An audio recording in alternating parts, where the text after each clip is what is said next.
আসসালামু আলাইকুম, hello everyone. আজও একটা নতুন ভিডিও নিয়ে আসলাম। আজকের ভিডিওতে দেখাবো যে এসিতে গ্যাস লক কীভাবে করতে হয়। আমার সামনে যে এসিটা দেখতে পাচ্ছেন, এই এসিটা স্থানান্তর করা হবে, এজন্য এসিটা খুলে ফেলতে হবে। খোলার আগে আমাদের যেটা করতে হবে সেটা হচ্ছে এসির যে গ্যাসটা আছে সেই গ্যাসটা আউটডোরের মধ্যে লক করে রাখতে হবে। তো গ্যাসটা লক করার জন্য প্রথমে আমরা এসিটাকে চালু করে নিয়েছি। এবার এসির যে সার্ভিস ভালভের যে ডেড ক্যাপ আছে সেই ডেড ক্যাপ, সাকশন এবং ডিসচার্জের যে ডেড ক্যাপ সেই ডেড ক্যাপ খুলে নিচ্ছি। অবশ্যই এসি যখন গ্যাস লক করা হবে তখন অবশ্যই এসি চালু করতে হবে। এসি চালু না করলে গ্যাস লক করা সঠিকভাবে হবে না। ইনডোরের যে গ্যাসগুলো থাকবে সেই গ্যাসগুলো সম্পূর্ণ বাইর হয়ে যাবে। আমার খোলা শেষ। এবার এলএন কি দিয়ে প্রথমে ডিসচার্জ লাইনের যে সার্ভিস ভালভটি আছে সেই সার্ভিস ভালভটি বন্ধ করে দিচ্ছি। সম্পূর্ণ বন্ধ করে দেওয়া হয়ে গেলে 5 থেকে 10 সেকেন্ড দেরি করব।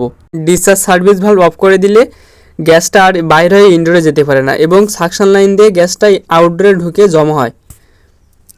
তো প্রায় জমা হওয়া শেষ। এবার যে সাকশন লাইনের যে ভালভটি আছে সেই ভালভটি অফ করে দিচ্ছি।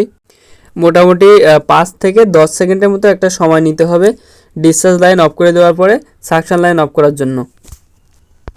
এখানে একটি বিষয় থেকে যায়, সেটা হচ্ছে যখন আমরা গ্যাস লক করি ডিসচার্জ এবং সাকশন লাইন অফ করার পরে আমরা একটু দেরি করি, অর্থাৎ এসিটা অফ করতে দেরি করি।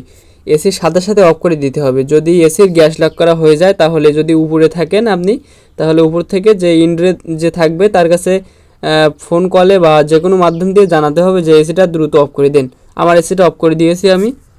আর যদি সঠিক সময়ে এসির আউটডোরটি বা এসিটি অফ না করে দেওয়া হয় সেক্ষেত্রে যে সমস্যাটি হবে সেটা হচ্ছে কম্প্রেসারের ভিতরে যে কম্প্রেসার অয়েল থাকে সেই অয়েলটি কন্ডেন্সারে চলে যেতে পারে। এটা সিল টাইপ কম্প্রেসারের ক্ষেত্রে বেশি হতে পারে, কিন্তু রোটারি কম্প্রেসারের ক্ষেত্রে অয়েলটা দেরিতে উঠতে পারে বা কম উঠবে, কারণ সিল টাইপে সাকশন খোলা এবং রোটারিতে আবদ্ধ।